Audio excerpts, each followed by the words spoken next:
Welcome to my channel! Learn with Teacher Ali!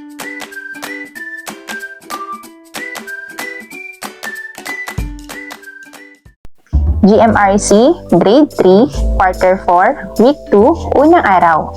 Mga alituntunin sa barangay na kinabibilangan. Pagkatapos ng aralin, ang mga mag-aaral ay inaasahang nakakikilala ng mga pansariling karapatan na natatamasa ng isang bata sa pamayanan at naipahahayag na ang mga pansariling karapatan na kinikilala sa pamayanan ay nagtitiyak sa kaligtasan at patiwasay na pamumuhay ng bawat bata. Sabay-sabay natin bigkasin, panalangin, pagbati.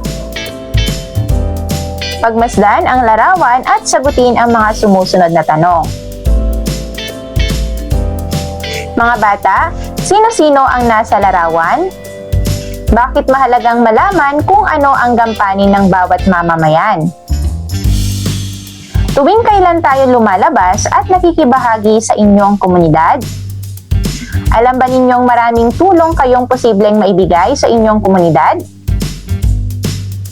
Sa araw na ito, kayo ay inaasahan na matukoy na ang mga alituntunin sa barangay na kinabibilangan ay mahalagang sundin upang mapanatili ang kaligtasan, kaayusan at katahimikan ng mga mamamayan.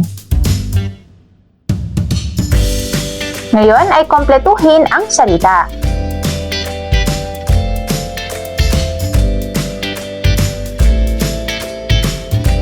Mga bata, sino-sino ang iyong mga kakilala sa inyong komunidad?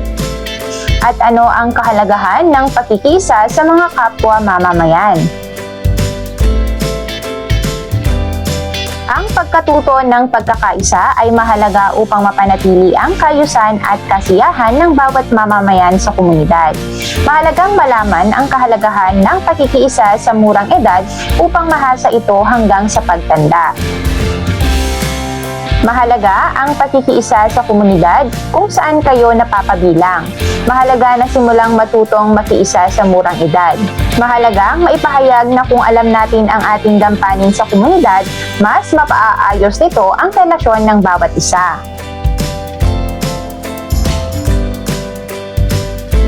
Mga bata, kung ikaw ay nakakita ng mga kapwa bata na nag-aaway sa inyong kalye, ano ang iyong gagawin? Kung ikaw ay may nakasalamuhan na bagong kapitbahay, paano mo siya tutulungan malaman ang kanyang gampanin sa komunidad? At kung ikaw ay nangangailangan ng gabay patungkol sa iyong gampanin sa komunidad, saan ka maaaring humingi ng tulong? Ngayon, maglista sa inyong kwaderno ng 3 alituntunin ng inyong barangay o komunidad. Ano ang iyong nararamdaman kapag nakikita mo ang mga mamamayan ng inyong komunidad? Batay sa naging talakayan, ano ang nakikita mong paraan para makiisa sa mga gampanin sa inyong komunidad? Nangangako ka bang laging makiisa sa inyong komunidad? Iguhit ang puso sa tabi ng numero kung ang pahayag ay nagpapakita ng pagiging maingat sa panghuhusga. Biyak na puso naman kung hindi.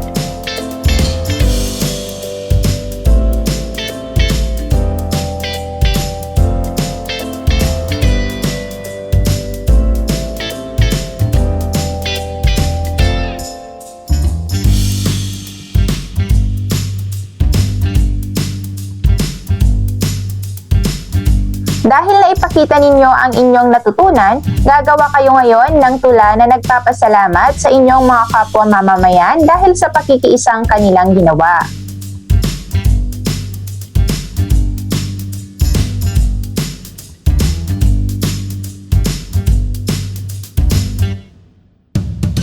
Ikalawang araw.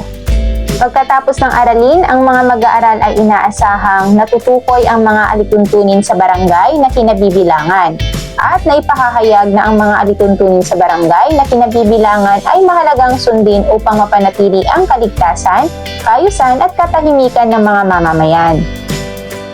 Sabay-sabay nating basahin, panalangin, pagbati. Pagmasdan ang larawan at pagkatapos ay sagutin ang mga tanong. Mga bata, ano ang kanilang ginagawa sa larawan? Ito ba ay nagpapakita ng pagkakaroon ng pagkakaisa sa komunidad? Sa araw na ito, ating ipahahayag na ang mga alituntunin sa barangay na kinabibilangan ay mahalagang sundin upang mapanatili ang kaligtasan, kaayusan at katahimikan ng mga mamamayan.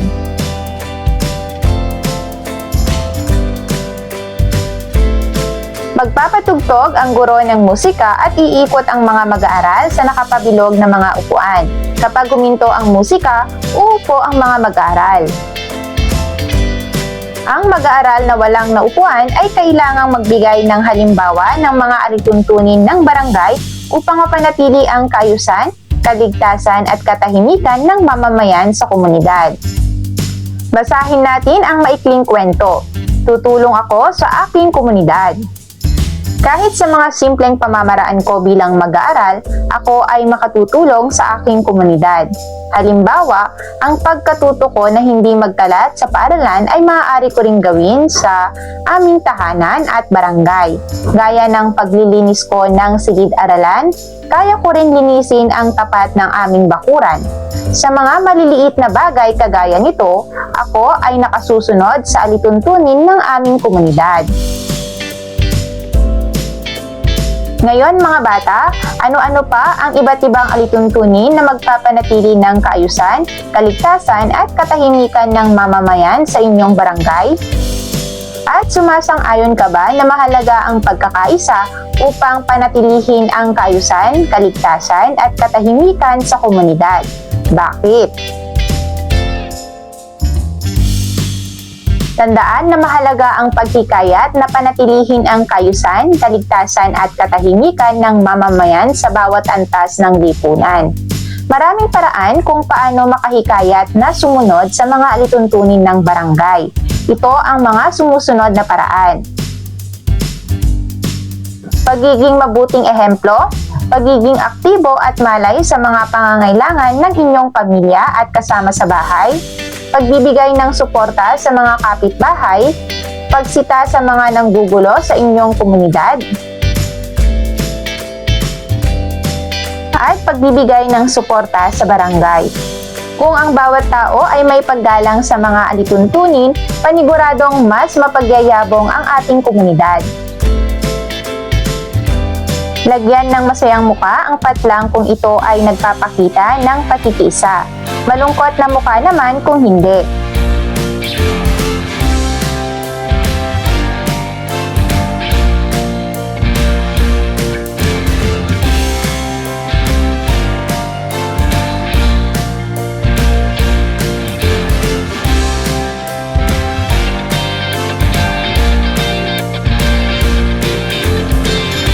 Mag-isip ng isang sitwasyon sa iyong bahay, paaralan o komunidad kung saan maaari kang maging maingat sa panghuhusga o tumulong sa kapwa.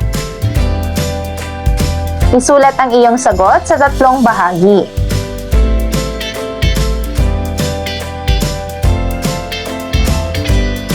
Batay sa mga ipinakitang sitwasyon, alin ang sa tingin mong mahalagang pagtuunan ng pansin ng bawat miyembro ng barangay?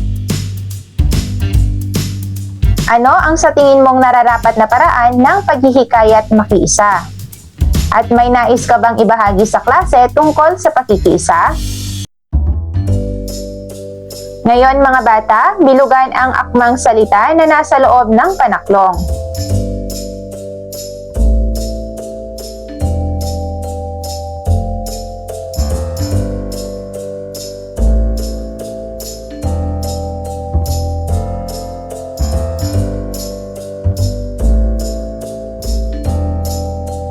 Dahil naipakita ninyo ang inyong kaalaman, gumawa ng poster na maaaring ipaskil sa inyong barangay patungkol sa pakikiisa.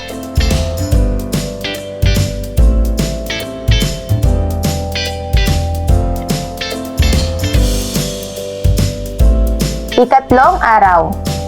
Pagkatapos ng aralin, ang mga mag-aaral ay inaasahang nakapipili ng mga tiyak na alituntunin sa barangay na kinabibilangan na itataguyod sa sariling paraan at naiuugnay na ang mga alituntunin sa barangay na kinabibilangan ay mahalagang sundin upang mapanatili ang kaligtasan, kaayusan at katahimikan ng mga mamamayan.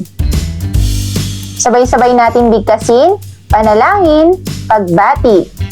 Mga bata, handa ba kayong makiisa sa inyong komunidad? At nais ba ninyong mapabuti ang inyong komunidad? Paano makatutulong ang pakikiisa sa pagpapanatili ng kaayusan, kaligtasan at katahimikan ng mamamayan? Narito ang mga konsepto ng alituntunin sa barangay. Mga patakaran o tuntunin na dapat sundin upang mapanatili ang kaayusan, kaligtasan at katahimikan. Narito ang ilang halimbawa ng mga alituntunin. Panatilihing malinis ang paligid. Huwag magtapon ng basura sa kalsada. Sundin ang mga batas trapiko. Tumulong sa kapitbahay kapag may nangangailangan. Ilahad ang mga sitwasyong ito sa mga bata. Lagyan ng bituin sapat lang kung ang sitwasyon ay nagpapakita ng pagkikiisa. Lagyan ng malungkot na mukha kung hindi.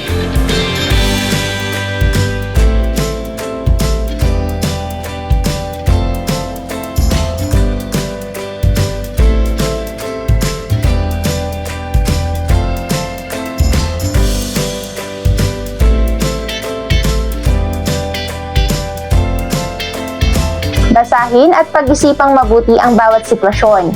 Isulat sa inyong kwaderno ang tama kung ang sitwasyon ay nagpapakita ng pakikiisa o malasakit at mali kung hindi.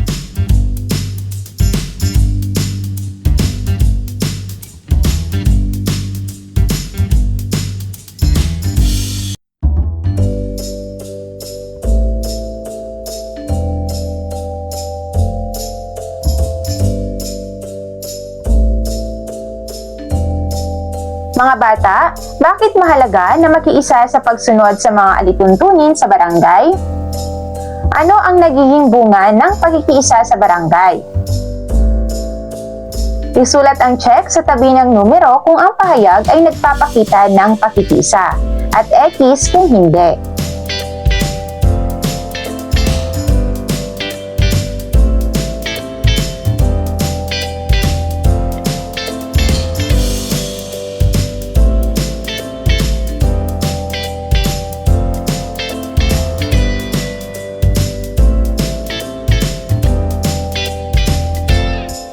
Dahil naipakita ninyo ang tamang sagot, kayo ay may takdang aralin.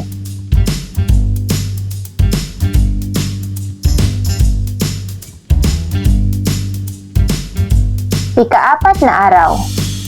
Pagkatapos ng aralin, ang mga mag-aaral ay inaasahang naipakikita ang pakikiisa sa pamamagitan ng paglahok sa mga gawaing alinsunod sa mga alituntunin sa barangay na kinabibilangan. At naipaliliwanag na ang mga alituntunin sa barangay na kinabibilangan ay mahalagang sundin upang mapanatili ang kaligtasan, kaayusan at katahimikan ng mga mamamayan. Sabay-sabay nating bigkasin mga bata, panalangin, pagbati. Paano ka makapagsasanay na mapakita ang pakikiisa sa pamamagitan ng paglahok sa mga gawain alinsunod sa mga alituntunin sa barangay na kinabibilangan? Ano ang mga angkop na kilos para maisagawa ito?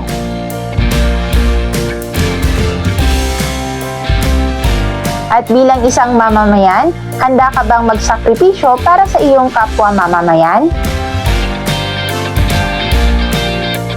Ano sa tingin mo ang dapat pang pagtuunan ng pansin ng barangay ukol sa paglahok sa mga gawaing alinsunod sa mga alituntunin sa barangay na kinabibilangan? Tandaan na mahalagang maipaliwanag na ang pakikiisa sa komunidad ay sinisimulan sa murang edad. Ang pakikiisa ay pundasyon ng maayos na komunidad.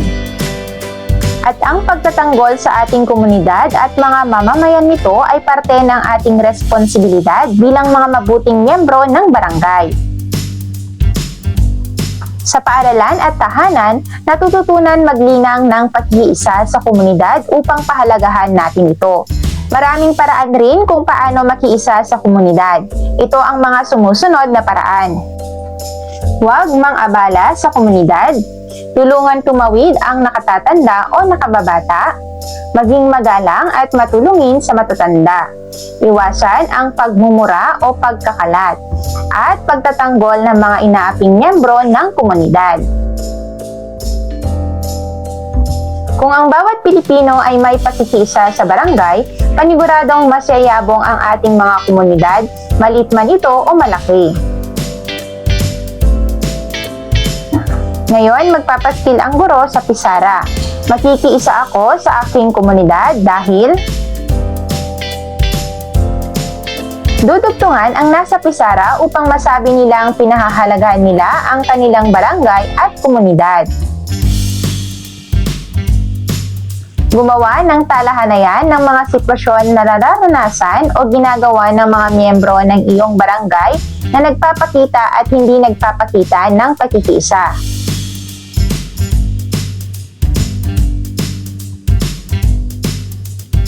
Mga bata, bakit dapat maglaan ng oras at effort para masiguradong mapapanatili ang kaayusan, kaligtasan at katahimikan ng mamamayan? Ano-ano ang mabuting dulot sa komunidad ng pagpapanatili ng kaayusan, kaligtasan at katahimikan ng mamamayan? Isulat ang nakangiting muka sa tabi ng numero kung ang pahayag ay nagpapakita ng pakikiisa at ang malungkot na muka kung hindi.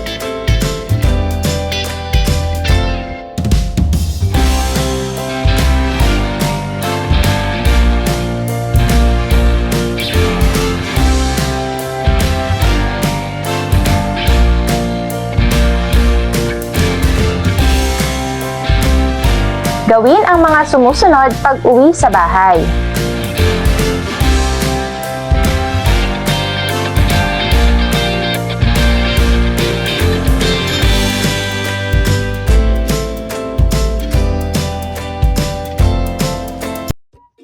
Thank you for watching!